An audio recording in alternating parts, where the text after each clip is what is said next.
Aliza talk के मुआज़्ज़िज़ सामीन को अलीज़ा कंवल का सलाम। दोस्तों, उम्मीद करती हूँ आप सब खैरियत से होंगे, जहाँ रहें खुश रहें। बढ़ते हैं कहानी की जानिब, शुरू करते हैं आज की कहानी। मैं ड्यूटी टाइम में अपने मरीजों का मुआयना कर रही थी जब मोबाइल पर अम्मी की कॉल आई। अम्मी का नंबर जगमगाता देखकर एक लम्हे को मेरे दिल की धड़कन बढ़े। लम्हे के 1000वें सेकंड में मैं समझ गई कि मैं अपनी माँ से जो फरमाइश करके आई थी उसके बारे में आज अम्मी मुझे अपना फैसला सुनाने वाली थी। मैं अच्छी खासी बौखला गई। अगर उनका फैसला मेरे हक में ना हुआ तो? बेल मुतवातर बज रही थी, जिसकी वजह से मेरे मरीज परेशानी का शिकार हो रहे थे। मैंने अम्मी की कॉल अटेंड की और सलाम दुआ के बाद कहा, अम्मी अभी मैं मरीजों को देख रही हूँ, आपको थोड़ी देर में कॉल करते हूँ। मेरी बात पर अम्मी ने कहा, ठीक है, लेकिन जैसे ही फारिग हो ना फौरन मुझे कॉल करना। ये कहकर अम्मी ने कॉल बंद की। कॉल तो बंद हो चुकी थी, मगर मेरा सारा सुकून गारत हो गया और मरीजों से मेरी तवज्जो भटक रही थी। मैंने गायब दिमागी से सब मरीजों का जैसे तैसे मुआयना करके उन्हें फारिग किया और ब्रेक लेकर कैफेटेरिया में चली गई। मेरा जहन मुंतशिर हो रहा था। दिल बस एक ही इल्तिजा कर रहा था कि मेरी माँ मेरी ख्वाहिश मान ले और इस रिश्ते के लिए हाँ कर दे जिससे मेरे दिल का मामला जुड़ा था। मेरे दिलो दिमाग पर डॉक्टर शाहराम पूरी तरह काबिज हो चुका था। शाहराम मेरा सीनियर डॉक्टर था। हाउस जॉब के लिए जब इस अस्पताल में आई तो जिस डॉक्टर के अंडर हमारा ग्रुप काम कर रहा था वो डॉक्टर शाहराम था। पहली मुलाकात में शाहराम मेरे दिल को भा गया। मैंने बहुत मुश्किल से उस पर से अपनी तवज्जो हटाई, मगर जब डॉक्टर शाहराम भी मेरी तरफ मुतवज्जह हुए तो उनकी आंखों में मुझे अपने लिए पसंदीदगी नजर आने लगे। तो मैंने भी अपने दिल की हालत डॉक्टर शाहराम पर अयां कर दी। अपने लिए मेरी पसंदीदगी जानकर डॉक्टर शाहराम बहुत खुश हुए थे। उस रोज उन्होंने मुझे अपने बारे में सब बताया और शादी का इंदिया दिया। डॉक्टर शाहराम की पर्सनालिटी और वकार ऐसा था कि जो भी देखता उन पर फिदा हो जाता, मगर फिर भी मैंने जल्दबाजी से काम नहीं लिया और कुछ वक्त डॉक्टर शाहराम को समझने और जानने में लगाया और फिर उनकी तरफ से मुतमईन होकर मैंने अपनी अम्मी को डॉक्टर शाहराम के बारे में बताया था। अम्मी को जब मालूम हुआ कि मैं अपने सीनियर डॉक्टर में दिलचस्पी रखती हूँ तो वो बहुत परेशान हुई। मेरी अम्मी मेरे लिए बहुत ज़्यादा हसास थी। उन्होंने मेरी बहुत अच्छी तरबियत की और हर कदम फूंक फूंक कर चलना सिखाया था। वो चाहती थीं कि मैं अपनी ज़िंदगी बहुत एहतियात से गुजारूं। उन्होंने भी मुझ पर कड़ी निगरानी रखी थी। वो मौजूदा दौर और हालात से बहुत डरती थी। मैंने बिल्कुल वैसी ज़िंदगी गुजारी जैसी मेरी माँ चाहते थे। मैंने कभी अपनी माँ को शिकायत का मौका नहीं दिया। एक माँ के हवाले से उनका वहम मैं बहुत अच्छी तरह समझते थे। मुझे एहसास था कि बेटियों की माँ बहुत ज़्यादा हसास होती हैं और मेरी अम्मी तो कुछ ज़्यादा ही वहम करने वाली खातून थी। लिहाजा मैं कभी भी अपनी राह से नहीं भटकी, सिर्फ और सिर्फ अपनी पढ़ाई पर फोकस रखा। मेरी अम्मी को डॉक्टर्स बहुत पसंद है। वो खुद भी डॉक्टर बनना चाहती थी, मगर किसी वजह से MBBS नहीं कर सके, तो अब अपना शौक मेरे जरिए पूरा कर रही थी। मुझे भी डॉक्टर बनने का बहुत शौक था, इसलिए मैंने अपनी माँ के शौक को हकीकत में बदलने के लिए दिन रात मेहनत की।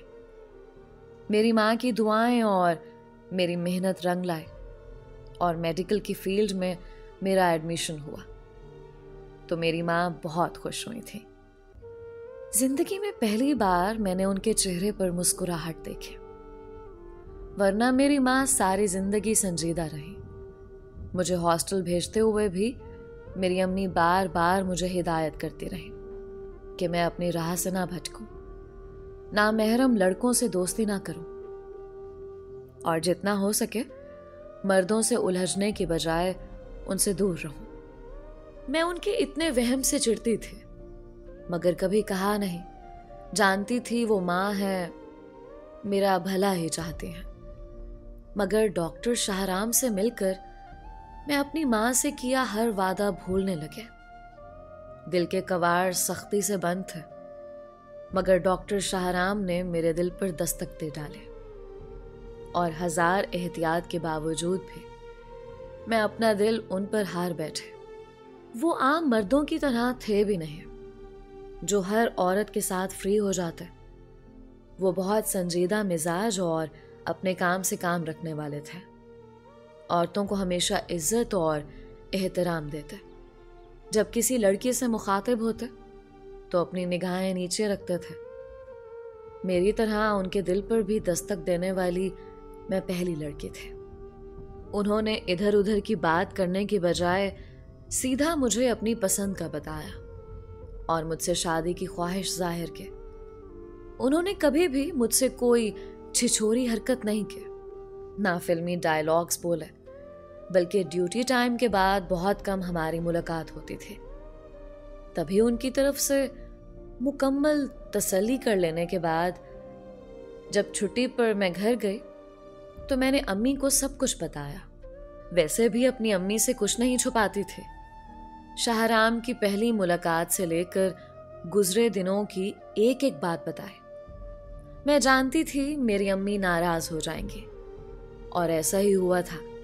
अम्मी मुझसे नाराज हो चुकी थी कि उनके 1000 रोकने के बावजूद भी मैंने लड़के की तरफ कदम बढ़ाया, मगर मैं उन्हें मनाने की तरकीब पहले से सोच चुकी थी, और उसी तरकीब पर अमल करते हुए मैंने अम्मी से कहा, अम्मी जानती हूं आपको बुरा लगा है, मगर एक बार आप मेरी बात ध्यान से तो सुन लें। डॉक्टर शाहराम नहीं तो किसी से भी आप मेरी शादी जरूर करेंगी और मेरे लिए बेहतरीन रिश्तों की तलाश भी करेंगे और उनकी छानबीन भी। तो बस मैं चाहती हूं कि आप डॉक्टर शाहराम को भी उसी लिस्ट में शामिल कर लें। जो कुछ मैं डॉक्टर शाहराम के बारे में जानती थी मैंने आपको बता दिया। उनका रख रखाव, अंदाजो अतवार सब बता दिया, कुछ भी नहीं छुपाया। आप एक बार इस रिश्ते पर गौर कर लें। फिर भी आपका दिल नहीं माना तो आप मुझे बता देना। मैं डॉक्टर शाहराम से पीछे हट जाऊंगी और आपसे कभी भी इस रिश्ते के लिए जिद नहीं करूंगी, और जहां आप चाहेंगी वहीं शादी करूंगी। मेरी तरफ से आप बेफिक्र रहें। बस एक ऑप्शन की तरह डॉक्टर शाहराम का ऑप्शन आपके सामने रखा। बाकी जो आपका फैसला होगा मैं उस पर दिल से राजी हूं। मेरी बात पर अम्मी खासी हद तक मुतमईन हुई और उनकी मुझसे नाराजगी खत्म हो गई थी। मैं उनसे तो ये सब कह आई थी, मगर मेरा दिल धड़क रहा था। अगर आज भी उन्होंने डॉक्टर शाहराम के लिए इनकार कर दिया तो मेरा क्या होगा? मैंने तो उनको कह दिया था कि इतनी बड़ी बात नहीं है, मगर हकीकत ये नहीं थी। डॉक्टर शाहराम की मोहब्बत मेरे दिल में अपनी जड़ें मजबूत कर चुके थे। उनके बगैर रहने का तो तसव्वुर भी मुहाल था। कैफेटेरिया में बैठकर चाय पीने के बाद मैंने थोड़ी देर अपने दिमाग को पुरसुकून किया। दिल ही दिल में अल्लाह की मदद मांगी और अम्मी को कॉल मिलाए। हमेशा अपने हर मामले में अल्लाह को अपना हामी और नासिर बनाने के बाद मैं बहुत मुतमईन हो जाती थी, मगर आज फिर भी मेरे हाथ पैर फूल रहे थे। अम्मी जैसे मेरी कॉल के इंतजार में बैठी थी। पहली बेल पर उन्होंने कॉल रिसीव कर ली। मेरी खैर खैरियत पूछने के बाद कहने लगी, हो सके तो इस हफ्ते घर आ जाना। मैं तुम्हारा रिश्ता करना चाहती हूँ। अब मैं फ़ोन रखती हूँ। अपना ख्याल रखना और खाना वक्त पर खाना। और हाँ, किसी भी वहम को दिल में लाने की ज़रूरत नहीं। अपनी माँ की पसंद और फैसले पर भरोसा रखना, तुम्हें मायूसी नहीं होगी। अपनी बात सुनाने के बाद मुझे ढेरों हिदायतें देकर आखिर में अम्मी ने बहुत मान और अपनायत से अपनी बात कही और कॉल एंड कर दे, जबकि मैं सांस लेना भूल चुकी थी। अम्मी ने मुझे रिश्ते के मुतालिक नहीं बताया। मैं बेतहाशा परेशान हुई। 2 दिन बाद हफ्ता था और वो 2 दिन मैंने बहुत बेचैनी और परेशानी में गुजारे। मैंने कोशिश की मेरा सामना डॉक्टर शाहराम से ना हो। मैं अपने दिलो दिमाग को हर तरह के हालात के लिए तैयार कर रहे थे। जो भी हो, मुझे अपनी माँ का दिल नहीं दुखाना था। 2 दिन बाद मैंने घर जाने की तैयारी की। मेरे कदम बेजान और बोझल हो रहे थे। रास्ता इतना लंबा लग रहा था जैसे मैंने सदियों का फासला तय कर लिया हो। दिल अनजाने खदशे से धड़क रहा था। घर पहुंचते ही मैं थकावट का बहाना करके कमरे में सोने के लिए चली गई।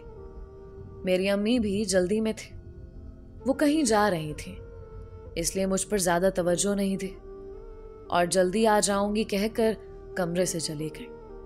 तो मैंने सुख का सांस लिया, ठंडे पानी से दिल भर कर नहाई, अपना दिमाग पुरसुकून किया और सोने के लिए लेट गई। अम्मी के वापस आने तक मैं अपनी कैफियत पर काबू पा चुके थे। मेरे जागने पर अम्मी मेरे पास आकर बैठ गई, प्यार से मेरा माथा चूमा और बगौर मेरे चेहरे का जायजा लेते हुए कहने लगी, सच में तुम मेरे किए गए फैसले पर सर झुका दोगे और मुझे मायूस नहीं करोगे?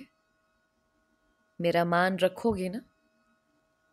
अम्मी के सवाल पर एक लम्हे को मेरा दिल रुका, मगर फिर जी कड़ा करके मैंने ये कह दिया, जी अम्मी, आपका हर फैसला सर आंखों पर। मैं आपके फैसले की खातिर अपनी पसंद से पीछे हटने के लिए तैयार हूं। मेरी बात पर अम्मी ने मुस्कुराकर मुझे गले से लगाया और बोली, तो ऐसा कैसे हो सकता है कि मैं अपनी बेटी का मान तोड़ूंगी? मुझे शाहराम के रिश्ते पर कोई एतराज नहीं है। तुम उसको कहो अपने घर वालों को रिश्ते के लिए भेजे। अगर उनके साथ भी मामलात ठीक रहे तो मैं तुम्हारा रिश्ता शाहराम के साथ कर दूंगी। अम्मी की बात सुनकर मेरा मुंह खुल गया। मैं उनसे ऐसी बात की तवक्को नहीं कर रही थी। मुझे तो लग रहा था कि वो शाहराम के रिश्ते को साफ इनकार कर देंगी, मगर उन्होंने ऐसा नहीं किया। मैं खुशी से चीखते हुए अम्मी के गले लग गई। मेरे पैर जमीन पर नहीं टिक रहे थे। मैं अल्लाह का शुक्र अदा करने लगी कि उस जात ने मुझे किसी बड़ी आजमाइश में नहीं डाला। मैंने खुशी खुशी शाहराम को बताया कि अम्मी को हमारे रिश्ते पर कोई एतराज नहीं है। वो चाहती हैं तुम अपने घर वालों को रिश्ते के लिए भेजो। मेरी बात पर शाहराम भी बहुत खुश हुए थे। यकीनन वो भी मेरी तरह परेशान थे। मैं उन्हें बता चुकी थी कि मेरी माँ जो फैसला करेगी मैं उसे कबूल करूंगी। मैं बहुत खुश थी। नहीं जानती थी कि आने वाला वक्त मेरे लिए कैसी कयामत खेज घड़ी लाएगा। शाहराम का अपने वालिद के अलावा और कोई नहीं था। वो बाप बेटा हमारे घर आने वाले थे। मैंने और अम्मी ने उनके इस्तकबाल की बहुत अच्छी तैयारी की। अम्मी ने उनके लिए बहुत बेहतरीन खाने तैयार किए। वो नहीं चाहती थी कि कोई कमी रह जाए। यूं तो हमारा घराना भी खुशहाल था, मगर डॉक्टर शाहराम का बाप कामयाब बिजनेसमैन था। वो पैसे और रुतबे के लिहाज से हम लोगों से कहीं ज्यादा ऊंचे थे। इसीलिए अम्मी घबराहट का शिकार थी, जबकि मैं मुतमईन थी, क्योंकि शाहराम ने बताया था उनके वालिद ने पहली फुर्सत में उनके पसंद की लड़की को कबूल कर लिया था। उन्हें अपने से कम घराने में रिश्ता लाने पर कोई एतराज नहीं था। वो तो बस अपने बेटे के सर पर सेहरा सजाना चाहते थे। मैं बहुत बेचैनी से डॉक्टर शाहराम और उनके वालिद का इंतज़ार कर रही थी। फिर जब वो लोग पहुंचे तो मैंने उन्हें ड्राइंग रूम में बिठाया और अम्मी को बुलाने गए। मेहमानों की आमद का सुनकर वो अपना हुलिया दुरुस्त करने गए। शाहराम के वालिद मुझे बहुत मोहब्बत से मिले थे। उनकी आंखों में मुझे अपने लिए पसंदीदगी साफ नजर आ रही थी। अब तक सब ठीक था।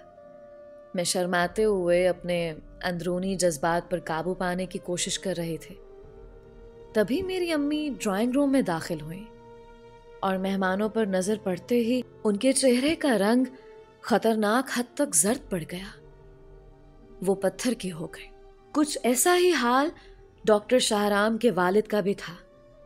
मैंने परेशान होकर अम्मी को पुकारा तो वो जैसे होश में आई। एक झटके से मेरा हाथ थामा और इंतहाई सर्द लहजे में डॉक्टर शाहराम से कहा, अभी और इसी वक्त अपने बाप को लेकर यहां से चले जाओ। मुझे तुम पसंद नहीं आए। मैं अपनी बेटी का हाथ तुम्हें किसी सूरत नहीं दूंगी। और याद रखना, दोबारा मेरे घर पे कदम रखने की जरूरत नहीं है। मेरी तरफ से साफ इनकार है। ये कहकर अम्मी मुझे खींचते हुए कमरे में ले गई और घर की मुलाजिमा से कहा कि मेहमानों को बाहर का रास्ता दिखाकर गेट अच्छी तरह बंद कर दो। मैं उस अचानक उफ्ताद पर बौखला कर रह गई थी। शाहराम का भी वही हाल था। वो अम्मी को रोकना चाहता था, मगर अम्मी किसी की बात सुनने के लिए तैयार नहीं थी। उनके चेहरे की कैफियत उस वक्त बहुत अजीब हो रही थी। मैं नहीं जानती शाहराम और उसके वालिद कितनी देर वहां रुके थे।